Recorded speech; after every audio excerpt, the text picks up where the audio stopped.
Charmaine, how are you feeling today? Pretty fine, thanks. I had quite a productive morning, so I'm looking forward for some unwinding later on this eve. Yourself? I'm fine, thank you. Looking forward. This morning, as I said, I had quite an interesting lecture to give this morning, so I always find podcasting quite relaxing too, so I'm looking forward to our conversation. Good. Same here. Charmaine, you're renovating this space. We're in this lovely space, Magic Castle. What's the story behind it? Well, I think I have to go back to a couple of years, to 2014. Practically, I was already studying into the sector, so the first step, I mean, my first passion or love towards this started from there. But then it intensified because during this process, I was searching for a childcare center for my own daughter, so I mean that is your biggest motivation. For sure. I did not find the exact detail that back then I was searching for, and then I said, I mean, if there's this gap, why not go for it? Yeah. And we started with a very small center in 2014, and from then onwards we kept on renovating, changing, growing. So it is a journey which does somehow it's always evolving. For sure. What was the decision that took you from 0 to 1? Okay, so practically the kind of approach that we currently use is quite of a holistic approach. So that is mainly why I wanted to go there, because firstly it dives into child psychology, child development, the very early years of life, which coming from the sector, I feel that they are vital to the rest of an individual's life.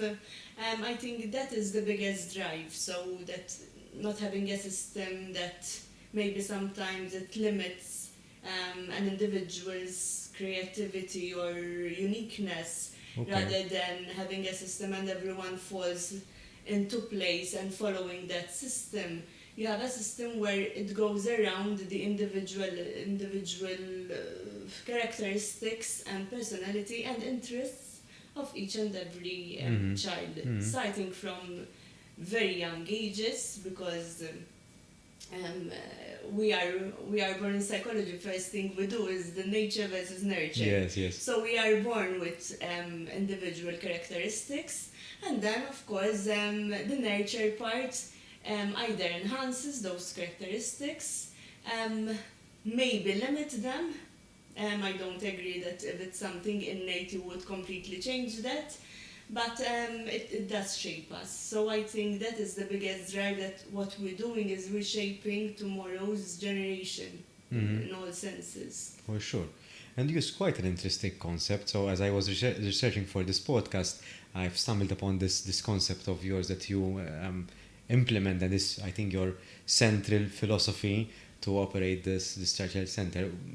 Can you tell us a little bit more about that? Yes, so the concept Steiner Waldorf is quite popular in foreign countries, but a bit less here. It's more about nurturing the child in a very calm environment, and we try and reach the children, again focusing on their interests and unique characteristics through creative arts. Could be art in itself, which is open-ended, so we don't have a template and everyone needs to follow that exact template, but you give the tools and the resources, and you let children create and express themselves without having the right or the wrong.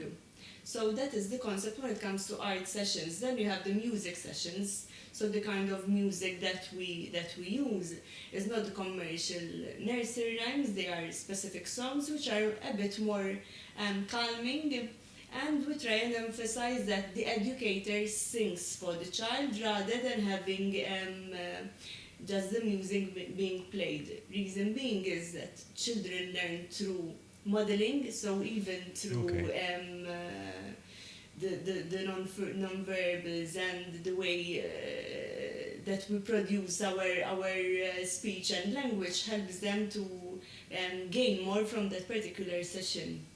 We have yoga sessions, which is for children. Yes. Okay. From a very young age, because we connect the yoga with storytelling.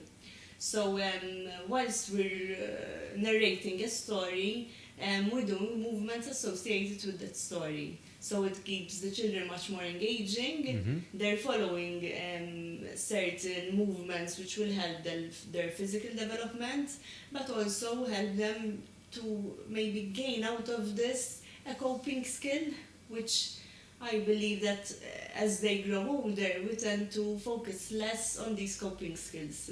So if we're feeling a bit nervous or a bit upset, usually either it's during music session, we call it a circle time, or through yoga sessions, children tend to relax a lot because one, it's engaging, so they are distracted. But even the way that we move our body, that we focus on our breathing, it helps to adjust our nervous system as well. And then we have the storytelling, which we combine with drama. So if we're doing a storytelling rather than it's the traditional that children are sitting down and we have a book and we're reading the book. We get the children engaged during the story by wearing particular costumes and acting out the story in itself. We make it a bit more about the child rather than about the story or about the art. So the child is always in the center of the activity. Okay. Yes. It reminded me of the self-fulfilling prophecy in psychology. Is that related? It is, yes. I Okay. mean, to be fair, I do believe that each and every approach relates to that. But since it's all about you as an individual, I believe that creates and fosters a stronger self-fulfilling kind of approach towards the child as well. So yeah, I agree with that. Yes. It feels like that you're the not it feels like it's, I think it's reality. You're the protagonist of your own story. So and you're empowering children in actually believing that and making them feel as if they are truly the protagonist in their own story. Exactly. Yes. In this concept, so first of all, why you went in for this concept, and the why is why it resonated so much with you and your own philosophy. Why did this philosophy resonate with your own? I think the biggest drive is that we tend to focus more on the child, like giving tools for the child to become much more confident. For instance, in anything I mentioned, there's no right and no wrong. Each and every day you are diminishing the fear of a child in participating or of joining in through hands-on, because they do not have any inhibitions of making something which isn't how it should be. Okay. So as I mentioned, if you have an open art, you have just a blank canvas and the child can do whatever they like and express themselves, use the colors that they like. There's no template, there's no coloring in or all of that. It gives the child freedom to express and confidence to be who they are. And I think that is crucial.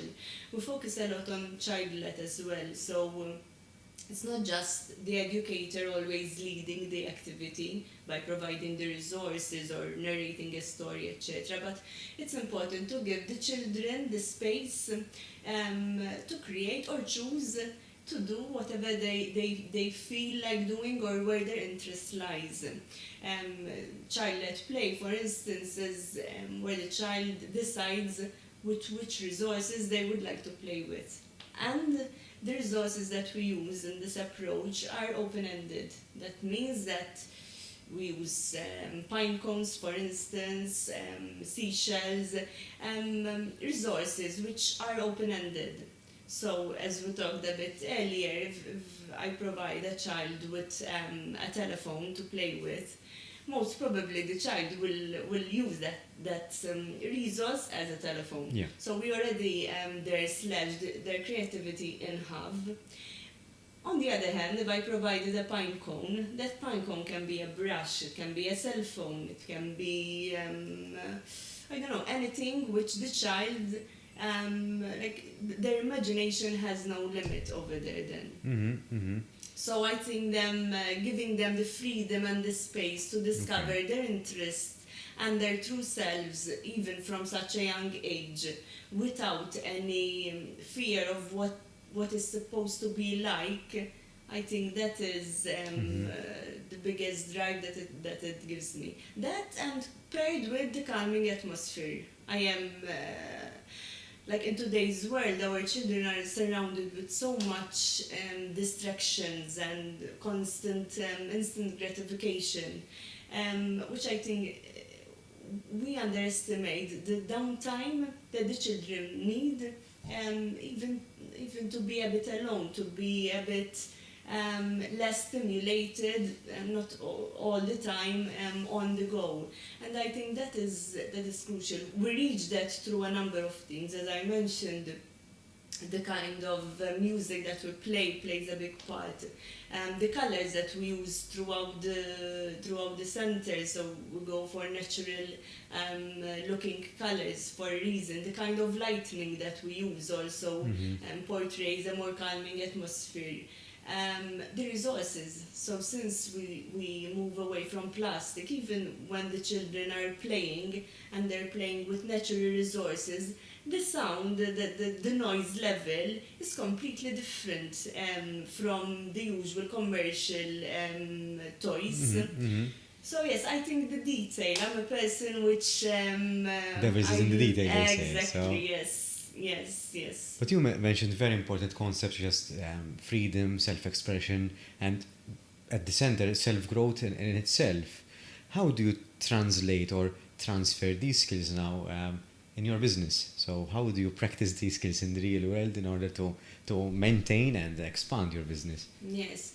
I think creativity in any brand or any business and innovation is crucial, because I believe there are two phases to a business or a startup to be successful, one of which is that you need to provide a kind of solution.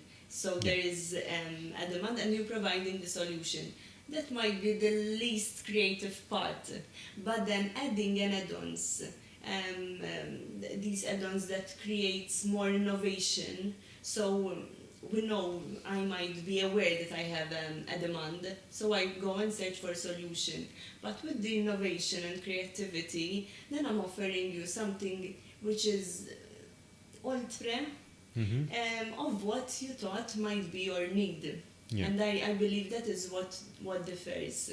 That is something which keeps on changing, so your unique selling point is not found once during your startup phase and sticks there. To be fair, it keeps evolving. It keeps evolving with time, with the market, with new studies in our case, because education keeps on evolving and the approaches that we use. Generations, so new children and different generations, they tend to have different needs as well.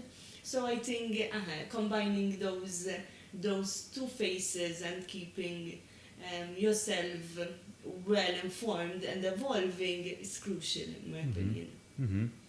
Well, you made me think about something that we brushed upon before we started recording the podcast, is that in business, your own uniqueness. So I've shared the aspect that I am the face of whatever I do in my business and in my podcast. So, and what makes whatever I do different is because I am me, and no one can be me. I can mimic others, so that others can mimic me, but there is a certain level of uniqueness in our own being, and this is very much what you're teaching kids at your nurseries as well. So it's the fact that you are able to express your own uniqueness and that level of innovation, and that also comes as a byproduct in a way, I think, because if you love what you're doing, if you're passionate about what you do, the level of innovation comes to you naturally in a way, because it's a part of you which is being exhibited through your business. What do you think about that? Yes, I agree. So to have that freedom and space where you feel safe to create, I think it all starts from there. So it's very interesting the way you linked the approach that we use with actually using it both ourselves as adults. So it makes me even more see the crucial part of it all. Having said so, just to give a different perspective, when, of course, you're running a business and you have your own team, I think that's very important that each and every team member is an individual with their own skills, with their own talents, with their own interests. And I think that is the biggest asset a team can have. Yeah. So when combined all together, then the best outcome will be, of course, portrayed. But when you're working in a team, then again, and you have a number of individuals, then you need to have a bit of a system in place which might a bit diminish a bit that creativity. Yeah. Why? Because my actions will have repercussions on my colleague. Just to give you an example, like it would be lovely to leave in each and every educator creating their own routine from when they come in until their end of shift. But that would mean that if the art room is being occupied, then the other educator will not have the chance to use that. So you need a bit of a system in place, but then you can, of course, try and find ways to incorporate those interests and talents in different manners. For instance, when one educator was very passionate about creating crafts with felt. So we used that to incorporate her passion by doing similar activities with her group, or creating resources that we then use during storytelling. So we try and give room to expand their interests, and you can share with the rest of the team. Then again, in a context where everyone needs to be considered then. And you actually reminded me of a concept that I'm very fond of. When I was expressing the program that I've brought together with Scouts, this is what I'm about to share is I think the main lesson that I've learned out of it. I was working with 40 people at least, so because there are 40 groups, Scout groups in Malta, there are 40 leaders and 40 different cultures. So the program had to be adopted and applicable in 40 different kinds of cultures. So it has to be made in a way that it can be worked in different cultures. So, and one thing that I've learned when I've met with people is that I've developed this kind of concept. I might write a book one day about this. I call it the 90% happiness. So even though I was the one who was curating the program, there are some things in the program that I'm not 100% happy about. If it was up to me, I would do them differently. But because I'm working in a team, if I end up pushing my own agenda, I will end up suffocating the rest of the team. So I can't be too overpowering, or I couldn't be too overpowering with my ideas on the team, because as you're saying, you wouldn't leave time or space for creativity and for empowerment as well. So sometimes you have to take a step back, that 10%, that's why it's 90%. So you leave just a little bit wiggle room for others to express themselves. Now the 90% it's just out. It's 90%, but it can be 8, it can be 70. It's just it's a matter of how are you willing, or how much are you willing to accommodate. Yes. Depends to you, so it's very fluid. Yes, I believe you need to be well aware of which boundaries cannot be crossed. Yeah. Since we use a specific approach, Yeah. and an educator might suggest a specific activity which might not fall in line with that specific approach. As you're saying, it has its own pros and cons, to be fair, but I think knowing which boundaries cannot be crossed, where that is kind of, you cannot say yes to that idea, but then try to compensate or build upon that idea. So if that idea doesn't really fit the whole concept, or I'm not very comfortable with that particular activity in this case, or a suggested policy, for instance, from the management team, rather than dismissing it completely, we try and find either build on it or shape it in a way that everyone is kind of comfortable and happy with.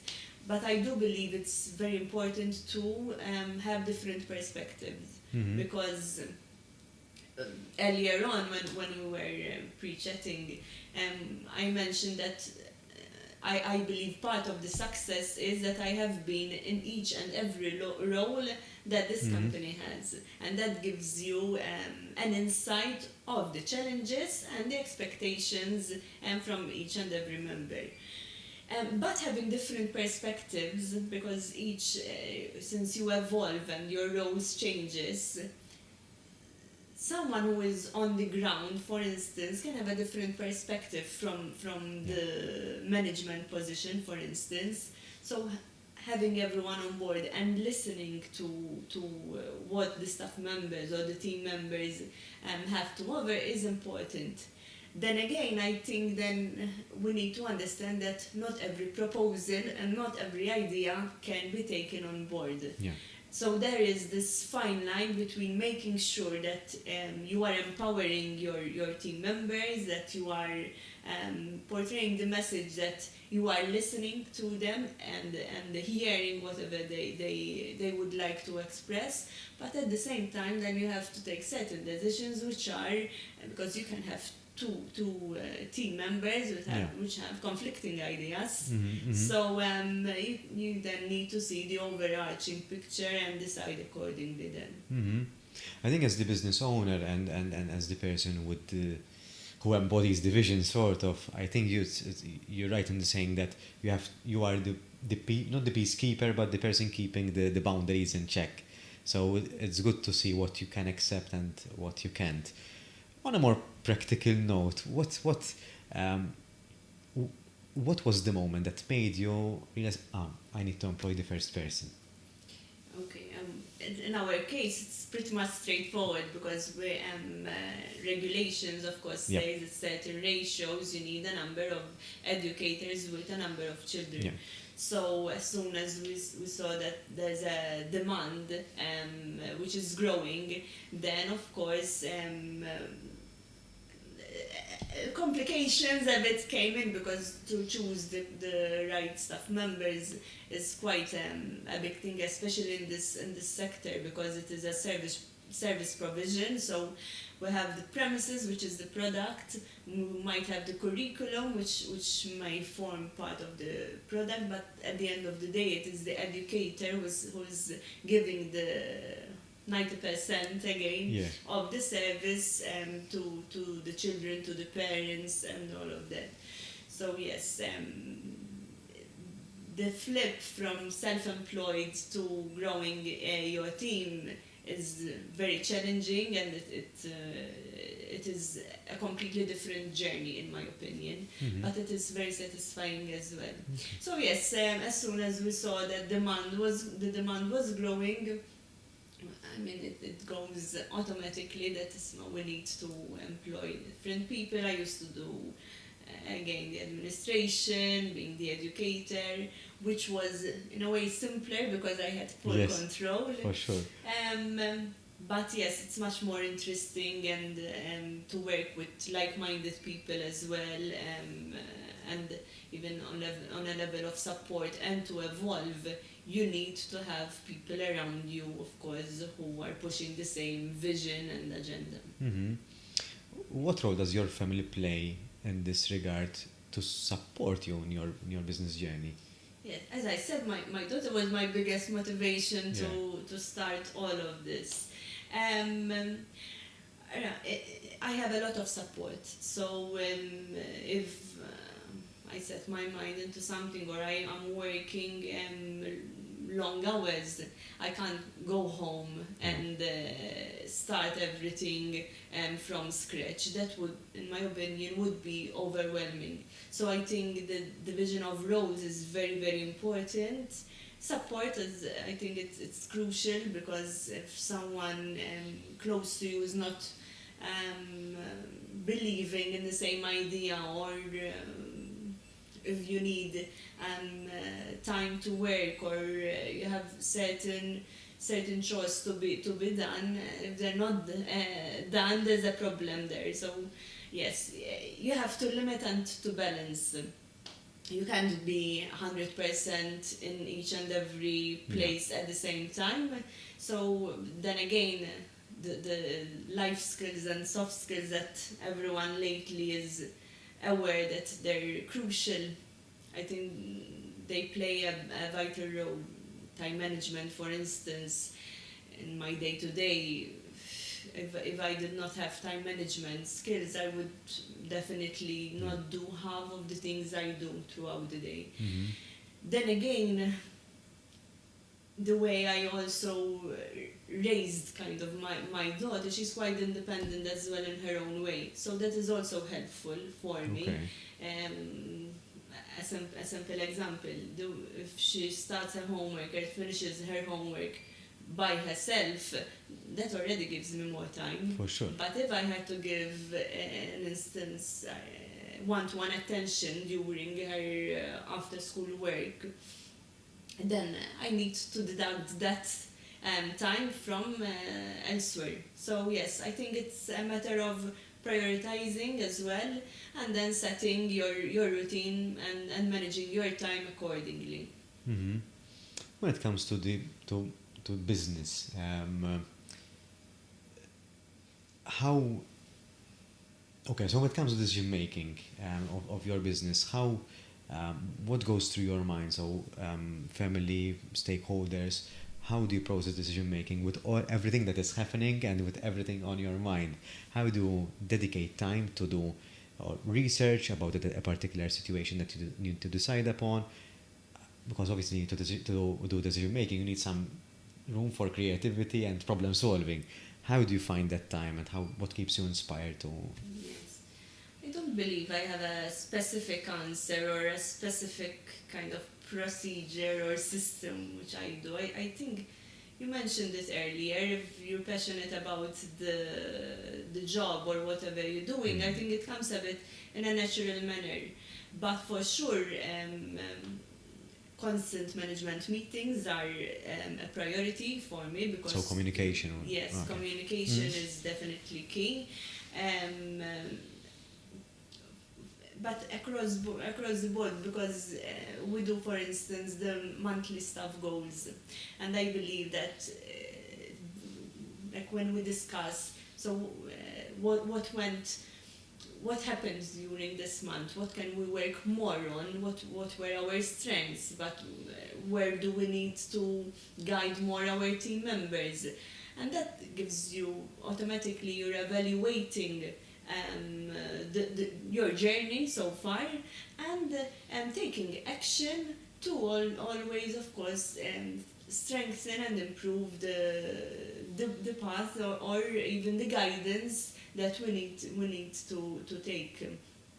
So I believe it depends on the situation, but I also think that into my role, somehow I have a sense of confidence about the subject. And I think feeling confident about the subject, and feeling that you have the knowledge because of past experiences, because of what you studied and all of that, will help you, of course, find better solutions. Because if you feel overwhelmed, insecure, or maybe that all the time you need to go and see what's out there, or I think that would diminish the creativity, because then again, fear comes in, Yeah.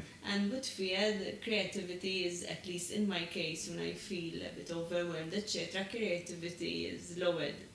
So, yes, I believe a lot in policies and procedures, because to try and keep uniformity Yeah. between even one center and another, or one group and another, or one staff member and another. I think you need a form of guidance and uniformity, and even to provide stability and security both to the children and to our clients out there. So if, I don't know, one particular day a policy applied and the next day the policy did not apply, that's going to create confusion, both internally and externally. Definitely. So, yeah. Structure is king. I agree. It has to be flexible to some extent, but having structure creates a good visibility of things that makes things a little bit more tangible. And so when we're in trouble, we resort to the structure, we resort to the policies, and we know what to do, basically. So yeah, structure is always king. Charmaine, the next year will be your 10th year, so it's a very big milestone. On a personal level, from year 1 to year 10, what changed inside of you? Well, you change as a person, irrelevant. If you have your own, you're running your own company or not. But I think I was a bit much more. We spoke a bit about this earlier on, but I think I learned more to let go a bit, to delegate more, to trust, of course, my management team, and then, of course, through them, the educators. It isn't always easy, especially I'm a person who likes to know the detail, I like to feel in control, so it was a long process. But nowadays, I think micromanaging, I understand it more, that it creates frustration, and it opposes empowerment to your team members. So I think that is where I changed the most, that I am trying to delegate much more, and if I delegated a task in your good hands, as I'd like to say, then I know that will be handled. Yeah. I have that security, and I won't go into the micromanaging of that particular task.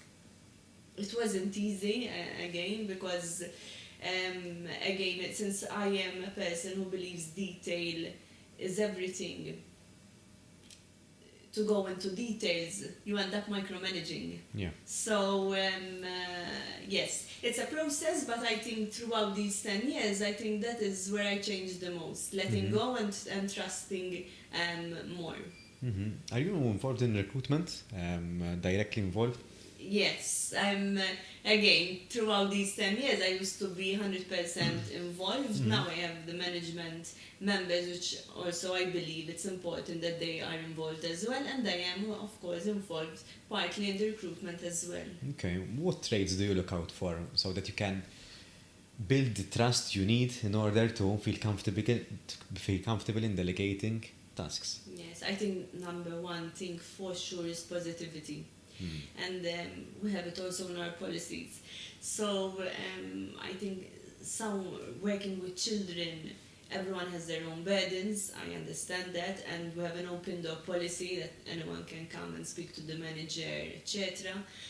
But you cannot carry a burden whilst working with the children, and that would affect the atmosphere of the rest of the colleagues, because if I am feeling quite negative, or instead of seeing solutions, I always tend to see a problem, that will demotivate the rest of the team, in my opinion, because it is a culture. When educators come inside here, it's a different culture, it's your work culture. So I think positivity is the main trait we look for during of course, interviews. we are of course obliged with having certain qualifications, so that for is sure. a must. That's where the system comes in again. Creativity, because I think creative people tends to be happier somehow. And with children, I mean, you can't work with children and not be creative. For instance, if you have a child coming in and they're feeling upset, they have a bad temper today, you need to find creative ways to help the child settle down.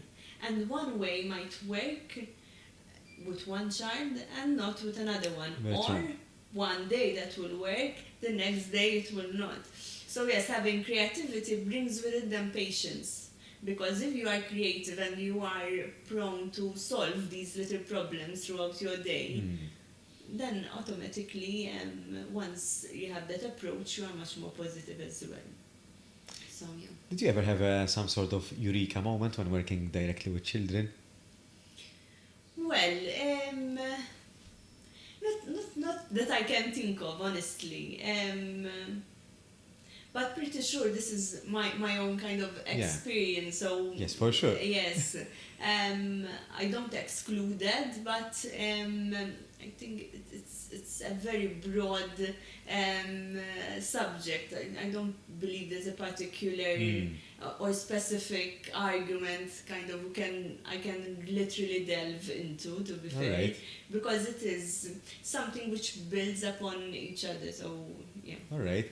So reframing a bit the question, what was the greatest lesson that you've learned? Yeah, everything again works in chains in reality. I think the individualism of children is something which is the root of each and everything, to be fair. So as I mentioned, having a child maybe come in with bad temper, or recognizing a very young child, since their speech maybe hasn't developed yet, you need to recognize what their needs are. So I do believe it is so individual that so many lessons can be learned throughout like 5 minutes being with children all the time. But then if I look at it from a more from an outer perspective, I think the joy from the simplest things. Yes. So that is something that children keeps you young and keeps you excited, because even, I don't know, if a ladybug happens to be in the yard, it's such a big thing that you tend to forget all these other surroundings that you have, and on such a simple moment, it becomes literally a special moment. So that is something which I think the biggest asset of working with children, for sure, that youthful energy. Yes, that is a big asset. To me, when I was asking the question, that's the thing that came to mind: the gratitude and the appreciation of the simple things. You mentioned the ladybug example. It's a moment in time that for them it's the highlight of the day. Not to mention it's the week, for example. Because that, to me, that the same thing came to mind. Yes, for sure. Even, for instance, you would have planned the most massive activity that could have been done, but something so simple.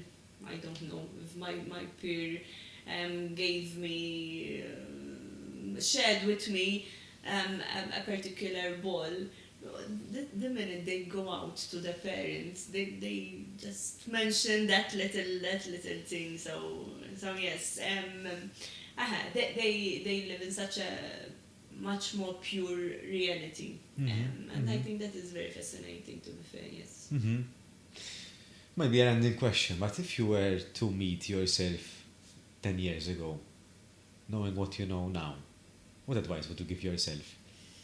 I think that I would worry a bit less because I am a person that I want to be always super well prepared, and with which of course it's good, Yes. but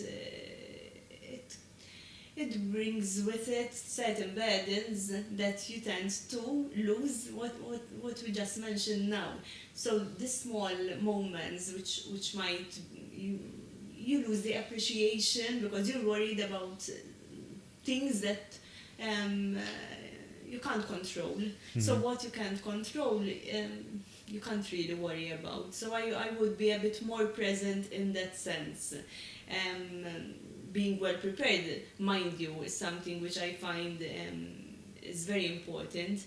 But again, worrying or about things which are out of your control, then that's a different thing. You can never be prepared enough for something you can't control or something. So I think I would just be well prepared where I can control, and be more present in different circumstances where I don't need to be worried about things which again I have no control on. I think it's about finding the right balance. Everyone would have the right balance in this, but I don't think there's nothing necessarily wrong with being overly prepared. Albeit it's a bit anxiety-inducing, Exactly. and you might lose a little bit of the moment that you're living in, the present moment. But it's about, I think, being overly prepared, but embracing the fact that there is another realm which is the unexpected, and that it's real and that it will happen. And if it's not happening, there is something wrong as well, because that level of unexpectedness needs to be there. Exactly. Some people call it destiny, some people call it luck, some people call it causality. It has various names and connotations, but it has to be there. It's the spice of life in a way. And even in business creation, you might meet someone, you might plan to say something, and you might pitch something, and you come out of that meeting with something completely different. So you might have spent 1 week preparing for that particular meeting, then the meeting comes, it ends, and you are left there completely astonished with what came out. Exactly. Sometimes it works for the benefit, sometimes it works for the worse as well. Well, so. And I think that is also something that children teaches you. Is the level of spontaneity they have. It's like it brings with it a sense of positivity, and maybe they are much more less pensive. So yes, that lightness, I think it's important in life, especially when it comes to my role, for instance, being a mother. So that is where I came from. So I don't know if I'm worried about something, or I'm feeling that I have a lot on my plate, and I'm carrying that with me, and maybe missing out from particular moments where I could just enjoy or have a laugh with my own child. Then I think that is where I would try and calm and breathe more over there. But yes, it is a journey after all. Again, you keep on learning, so I'm pretty sure that even though we're nearly 10 years in, there's so much more to learn each and every time. But I do believe as well that prioritizing your instincts and gut feelings as well, because each and every time I was very passionate about an idea or a solution or a proposal, and I tend, if I'm hearing a different perspective, I might be on the wrong side, let me just let me be a bit passive about it. I always tend to regret that. So that is something else which, when I feel very passionate about something, I try and explain my way, but try to get everyone on board to go for that, because usually would have picked that strong instinct from somewhere. So we tend to sometimes underestimate that. Yes. What is the trigger, though, that you end up not following your gut feeling? I think what we mentioned earlier is to make sure that everyone's being heard, to maybe have more space for the opposing ideas to get them on board, etc. So I think that is where or maybe doubt comes in. So if you have an innovative idea and you read or you listen that usually it's not done that way, you might get doubts. I mean, decision making is all about trying to do the best decision that fits for that particular situation. Yeah. So if you tend to convince yourself otherwise because you read or you heard something different, you try and move away from that. But somehow I do believe that like instincts pick up at a faster pace than logic does, because you would have picked it up from in an unconscious manner, to be fair. So yes, that is something which I keep at the back of your mind. Yes. I'm thinking about the trigger still, and I say, where do I position myself on this? And to me, I think it's about your state of mind in that particular moment in time. At least from my experience, because this happens to me as well, and I'm sure it happens to many people. To me, is the state of mind that I'm currently in. Perhaps I'm not feeling 100% confident at the point in time. I might not have done enough research on that particular regard.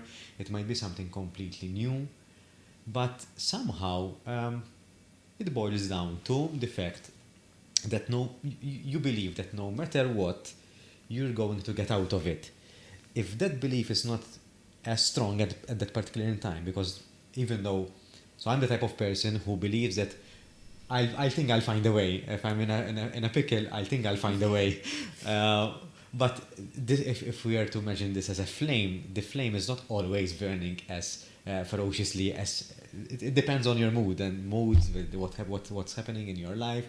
So if you're caught up in a particular situation, this will cloud your judgment, and that I think that instinct that you mentioned gets overtaken by others' opinion.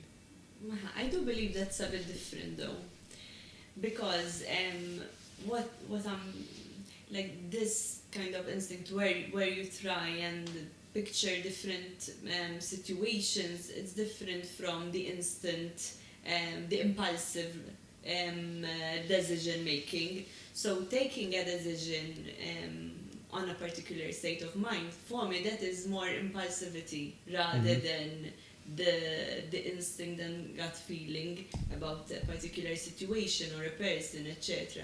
So I do separate those, but sometimes, as I'm saying, so you are so much convinced with having this particular solution as the best solution. Again, you might do that judgment that maybe I'm coming from a particular place or a particular experience, so I'm conditioning myself and tend to take a step backwards and maybe opt for a different solution. To me personally, to this date, I usually have regrets rather than not sticking to my own instinct without being though impulsive or stubborn, because those are two different things. Yes. So evaluating the whole situation, taking your time. If you still can reason out why you feel so strong about that particular argument, then I do believe that one should go for it. You mentioned stubbornness, and to me it came stubbornness and perseverance. Not perseverance, persistence rather than perseverance. So what's the difference between stubbornness and persistent? You're stubborn, to me it means that you're not allowing room for suggestions, but being persistent is being determined to follow through with your idea. I'm not sure what you think about that. Yes, more or less, yes. Same thing, but being persistent does not mean you do not change anything about your line of thought. It means that the outcome you want to achieve remains there and you need to tackle it and go for it. Rather than being stubborn, I think it's more about not having the willingness to listen or to read further or to delve further into a particular situation. That is being stubborn, in my opinion. But being persistent, I think persistence is key. You need. So yes, in everything you do, like a startup needs to be persistent in order to succeed. I'm starting a new job, you need to be persistent in order to advance in your career. In anything we do, you need persistence. Ask a child if persistence works. So yes, being parenting or giving the right tools to an educator to have control over her group is by actually being persistent.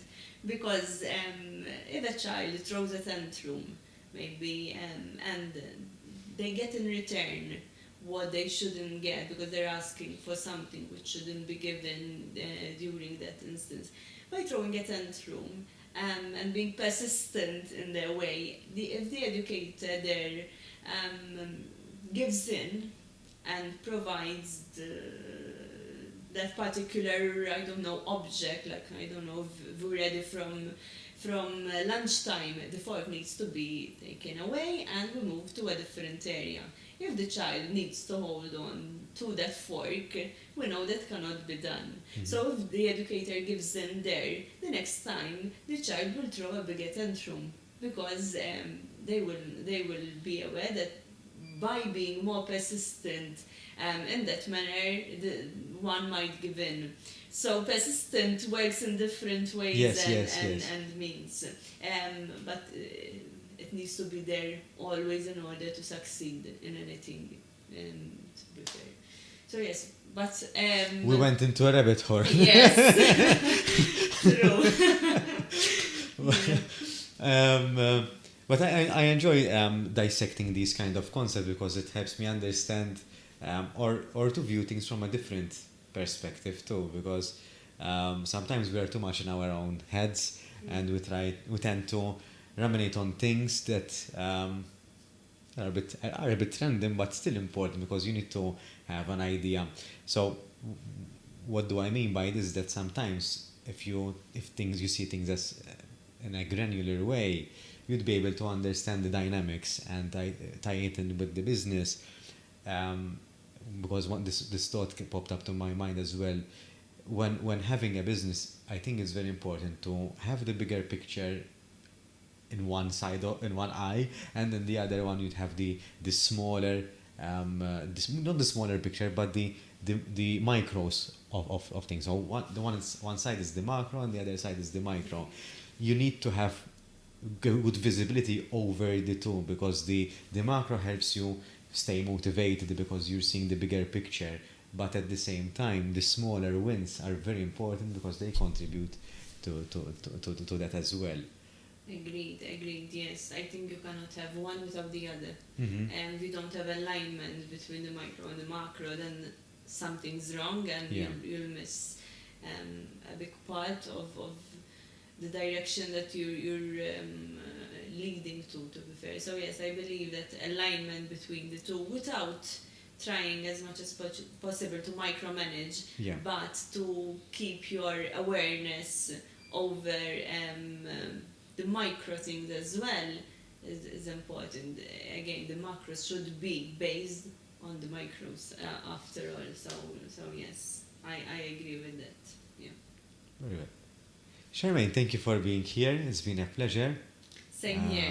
You're a model to many, so good luck with your business and your growth, and well done on your great work that you've been doing in these past years. So thank you for being here again. It's been a pleasure hosting you on this podcast. So hopefully we'll stay in touch as well and collaborate in the future. Yes, thank you. I appreciate as well your time, and I congratulate you because you're doing such a fantastic thing where I believe there's space and room for such podcasts and mentoring, especially if someone is maybe thinking about starting a company or in the process of a startup. I think I would have found similar podcasts quite helpful as well. Thank you for that. Hopefully, yes, there are people who find these kind of conversations insightful and inspiring enough to venture on or to pursue the idea that they might have. Exactly, because they're based on practical and reality. Because sometimes you tend to find myths out there, like we're this, and I'll close by this because motivation right now is such a buzzword. Yes. And you would think that starting a business or starting a job or starting a career, you would be motivated each and every single day of your way. No, It does not. But since we are surrounded with this kind of perception, the moment that maybe my motivation, which is my outer motivation, which is very limited, starts to maybe diminish, rather than seeking to elevate my self-motivation rather than the motivation that comes from the outside, I think that this is not my line, this is not my job. It doesn't work that way. That is a false reality. You need to have the love and the passion, but you are not motivated every single day, and that is where persistence comes in order to succeed. That's true. Yes. And you mentioned, before we started the podcast, you mentioned something which is very critical, consistency. Yeah. Motivation then translates to consistency as long as you're disciplined and passionate about what you're doing. Agreed. Charmaine, thank you once again. Thank you.